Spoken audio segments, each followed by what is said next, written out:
Selamat datang masih bersama kami di Sarjana Cerita. Kisah kali ini dialami oleh pemuda yang bernama Jaka. Jaka ini tinggal di Semarang dan Jaka adalah salah satu anggota klub motor. Dan klub motor ini tersebar di beberapa kota. Pada waktu itu tanggal 5 Januari 2020, tepatnya di hari Minggu, Jaka mendapatkan undangan acara klub motor yang ada di Jakarta. Jaka berangkat dengan 3 teman klubnya, Dani dan Arif. Mereka memutuskan berangkat di hari Sabtu 4 Januari. Jaka dan teman-teman berkumpul di sebuah pom bensin di daerah Semarang pada pukul 6 sore. Mereka memilih jalan Alas Roban, sebuah jalan legendaris terkenal angker dan sering dikaitkan dengan hal-hal yang mistis. Walaupun banyak cerita seram tentang jalan tersebut, mereka sedikit mengabaikan cerita itu karena ingin mempersingkat perjalanan. Jaka yang memimpin rombongan berkata, "Kita harus cepat ya, sebelum tengah malam. Jangan berhenti apapun yang terjadi." Dani dan Arif mengangguk setuju. Mereka melaju dengan kecepatan sedang, jalan santai, dan menikmati perjalanan. Tak terasa hari pun mulai malam. Mereka harus terus berjalan melintasi jalan yang semakin sepi dan hanya diterangi lampu motor mereka. Sekitar pukul 11 malam, mereka mulai memasuki kawasan Alas Roban. Kabut tebal dan turun menutupi pemandangan mereka. "Kok kabutnya tebal banget ya?" "Gak biasanya," kata Arif. "Lurus aja terus, kita pasti bakalan keluar dari sini," jawab Jaka sambil mempercepat laju motornya.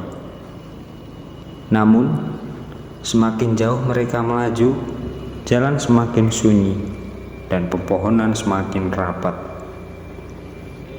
Suara hutan yang awalnya ramai dengan jangkrik dan burung malam tiba-tiba hilang, digantikan oleh kesunyian yang sangat mencekam. Ketika Jaka melihat ke depan, dia menyadari bahwa jalan yang biasanya dilalui mobil dan motor kini berubah menjadi jalan tanah kecil, seolah-olah mereka masuk ke jalan setapak. "Perasaan tadi ini jalan aspal deh. Kenapa jadi kayak gini?" Jaka pun mulai heran dan menoleh ke belakang, melihat Dani dan Arif dan yang tampak bingung. "Gimana Jaka? Kita putar balik aja." Saran Dani dengan nada khawatir. "Nggak bisa, kabutnya terlalu tebal. Kita cari jalan keluar dulu." Jawab Jaka, mencoba menenangkan diri. Mereka melanjutkan perjalanan, berharap menemukan jalan besar lagi. Tak lama kemudian, mereka melihat cahaya lampu yang berasal dari rumah-rumah dari kejauhan. Itu ada desa. Jaka, coba kita ke sana saja. Mungkin bisa tanya jalan," kata Arif dengan nada lega. Mereka menuju desa tersebut. Semakin mendekat, tampak beberapa rumah tua dengan arsitektur kuno seperti rumah-rumah dari zaman kolonial. Lampu-lampu minyak terlihat tergantung di depan rumah tersebut, memberikan suasana yang aneh tapi hangat. Namun ada sesuatu yang janggal di desa itu. Terasa begitu sepi, tidak ada suara binatang atau aktivitas manusia sama sekali. Padahal lampu-lampu menyala. Jaka nggak pikir panjang dan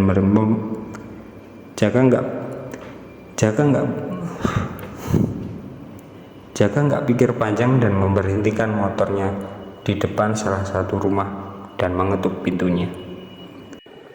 "Permisi, ada orang di sini?" Jaka coba memanggil, namun tidak ada jawaban sama sekali. Arif dan Dani mulai gelisah. "Jaka, kita balik aja. Nggak enak perasaanku," kata Dani sambil melihat sekeliling. Jaka pun mengangguk dan mereka memutuskan kembali ke motor mereka. Namun sebelum sempat menyalakan mesin, seorang wanita tua muncul di depan mereka. Wajahnya pucat dengan tatapan kosong. "Kalian cari apa di sini, Nak?" Tanyanya dengan suara serak. Jaka terdiam sesaat. Kami tersesat, Bu. Bisa kasih tahu jalan keluar dari desa ini? Wanita ini tersenyum aneh. "Tidak banyak yang bisa keluar dari sini setelah tengah malam. Kalian seharusnya tidak masuk." Katanya sambil menunjuk ke arah jalan setapak yang mereka lewati. Dani mulai merasa tidak nyaman. "Jaka, sudahlah, kita cari jalan lain aja."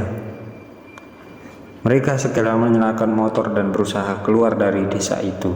Namun, anehnya, setiap kali mereka berbelok, mereka selalu kembali ke titik yang sama, di depan rumah tua tadi. "Gimana bisa? Ini kayaknya jalan buntu," seru Arif dengan wajah yang panik. Wanita itu muncul kembali, kali ini dengan senyum yang lebih lebar.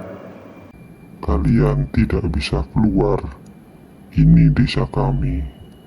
Kalian telah masuk dan harus tinggal." Jaka, Dani, dan Arif merinding mendengar kata itu.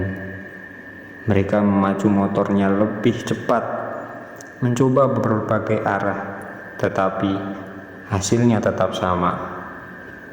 Kabut semakin tebal, dan suara aneh mulai terdengar, seperti bisikan orang-orang di sekitar mereka.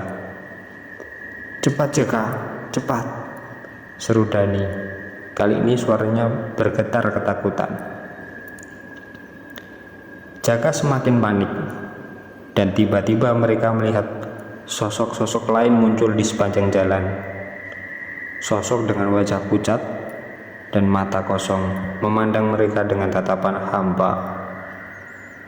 Di tengah kebingungan, mereka melihat seorang pria tua berdiri di tengah jalan, mengenakan pakaian tradisional dan memegang tongkat. "Kalau kalian ingin keluar, ikuti aku, jangan menoleh ke belakang," katanya dengan tegas dan suara agak serak-serak basah. Mereka tidak punya pilihan lain selain mengikuti pria itu. Dengan langkah pelan namun pasti, pria itu menuntun mereka melewati jalan-jalan sempit desa. Sepanjang jalan, suara-suara aneh dan tertawa mengerikan terdengar di segala arah. Namun, mereka tetap menundukkan kepala mengikuti perintahnya. Setelah beberapa menit berjalan, kabut mulai menghilang, dan mereka akhirnya melihat jalan aspal besar kembali. Pria itu berhenti dan menoleh ke arah mereka. "Pergilah, dan jangan pernah kembali ke sini. Desa ini bukan untuk manusia." Mereka mengucapkan terima kasih dan segera menaiki motor, melaju kencang meninggalkan desa itu tanpa menoleh ke belakang. Ketika mereka akhirnya mencapai kota Pekalongan, jam menunjukkan pukul 3 dini hari. Mereka berhenti di warung kecil dan menenangkan diri, sambil memesan 3 gelas kopi dan mie instan karena mereka sudah merasakan lapar setelah berkendara lebih dari 2 jam.